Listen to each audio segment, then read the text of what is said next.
Kawikaan, Kabanata 6. Aking anak, sa utang ba ng iba, ikaw ay nananagot? Ikaw ba ay nangako, sa utang niya ay nasangkot? Kung gayon ay nasasakop ka ng kanyang pagpapasya, ngunit ito ang gawin mo nang makaiwas sa problema. Ikaw ay magmadali, sa kanya ay makiusap. Sabihin mong pawalan ka sa napasukan mong bitag.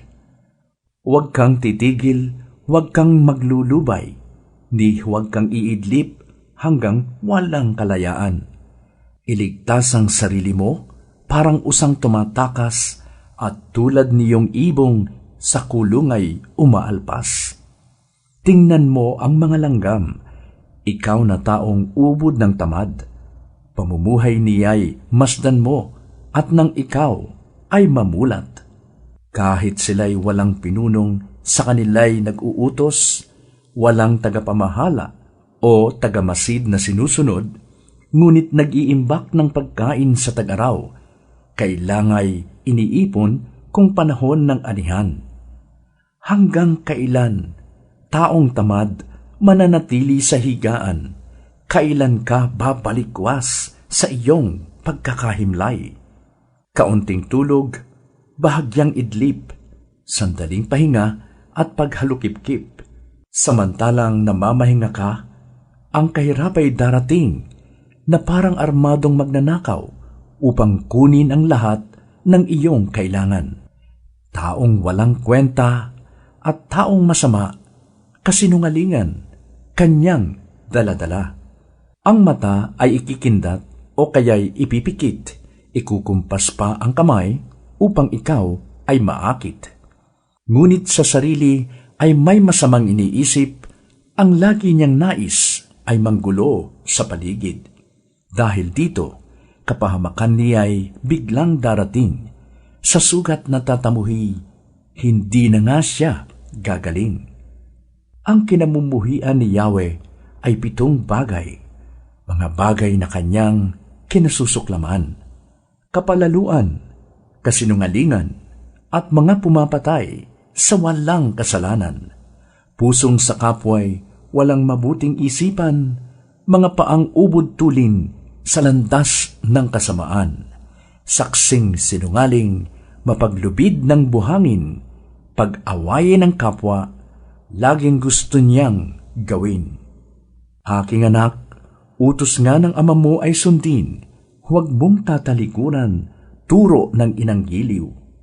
Sa puso mo ay iukit at itanim mo sa isip, pagkat ang aral na ito sa iyo ay patnubay, sa pagtulog mo ay bantay, sa paggawa ay alalay.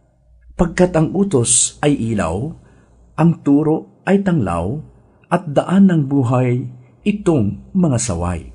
Ilalayo ka nito sa babaeng masama, sa mapangakit niyang salita, ngunit puno ng daya. Huwag mong nanasain ang ganda niyang taglay, ni huwag paaakit sa tingin niyang mapungay.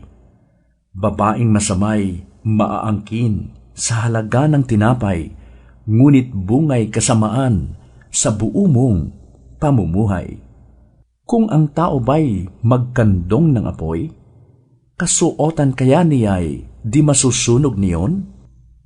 Kung ang tao ay tumapak sa uling na nagbabaga, hindi kaya malalapnos itong kanyang mga paa? Ganoon din ang taong sisiping sa asawa ng kapwa, tiyak siyang magdurusa, pagkat ito ay masama. Ang sinumang magnakaw ay tiyak na nagkasala, kahit iyon ay pamawi sa gutom na taglay niya. Ang bayad ay makapito kung siya'y mahuli, ang lahat niyang pag-aari ay kulang pang panghalili. Ngunit ang nangangalunya ay isang taong mangmang, sinisira ang sarili, buhay niya at pangalan. Ang tangi niyang mapapala ay pahirap sa sarili, ang kanyang kahihiyan hindi na niya mababawi. Sapagkat ang panibugho sa tao ay nag-uudyok. Ang puri nga ay ibangon, kahit buhay ay malagot. Wala kang itutumbas para kamtin ang patawad.